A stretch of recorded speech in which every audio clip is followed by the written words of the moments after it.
Next question. Lysa said. I already asked it, Dante pressed. I said who showed you the ropes when you first got here? And I said, next question. Yikes. Backpedal, backpedal, backpedal. Okay, Dante said, wisely changing the subject. What's the deal with the milk? Safe choice. Definitely a safe choice. Besides, something was up with that milk. That, Lysa sighed, is angel milk, if you know what I mean. She rolled over onto her back, her diaper on plain display and her legs idly kicking the air. Oddly familiar. They call it the milk of human kindness, her voice mellowed out as if she were daydreaming. It takes away all ambition, and all inhibitions. Without those things, you're innocent, free from any aggressive or shameful thoughts. It basically makes you a baby for a little while. The Judys love to force it down our throats. The buzz makes the idea of going full baby seem more appealing to a lot of people.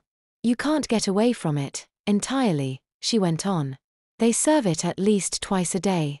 Don't expect to do any heavy thinking right after breakfast or dinner, or if you can't sleep through the night. Still, if you can avoid coming off as too cranky, or fussy most of the time, they won't give you any extra. Don't worry, she said, sitting back up and crossing her legs, it's delicious and habit-forming, but it's not permanent. I think the stuff they give to us in the bottles is cut with something. Her tone went back to normal. But even after it wears off, it has lingering side effects. What kind of side effects?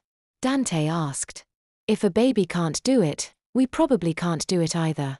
For starters, Lysa pointed to the ground. Have either you or I stood up on our own 2 feet since this conversation started? Nope, that they hadn't. Dante had barely noticed, it felt so natural to be crawling around. The last time he had stood up was when he was running away, before the milk. What else? He asked. Look down at your crotch.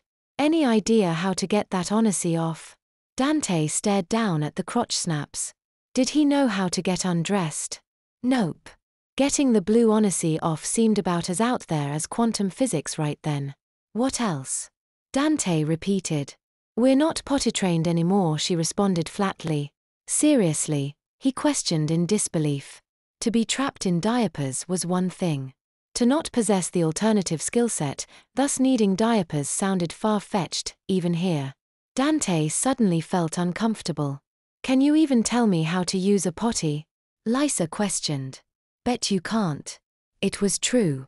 Dante could remember what a potty looked like, a funny chair with a hole in it. It made a funny sound when you pulled the handle down. He could even remember having used a potty before. But for the afterlife of him, he couldn't list the steps in how to use one anymore.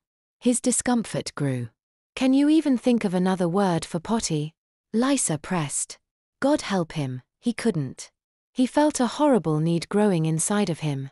Dante was about to explode, a dam about to burst. I'm about to pee, he shrieked. He didn't even finish the sentence before his bladder let loose. Lysa quickly turned around. Relief, sweet relief flooded his every synapse as he flooded the diaper. His diaper. He shuddered at both of those thoughts. Okay, done. Dante hung his head in shame, quickly before correcting himself. Mustn't let himself fall too deeply into pity. So, he admitted to himself, as Lysa shimmied back around, I just pissed my pants. No you didn't. Lysa told him. You wet your diaper. It didn't even leak through to your other clothes. Besides, you're not wearing pants, she smiled. Was she actually making a joke? Seriously, she chuckled dryly, none of the babies get dressed in pants here. Closest things they have are shortalls. It's like they really want to hammer the baby thing home.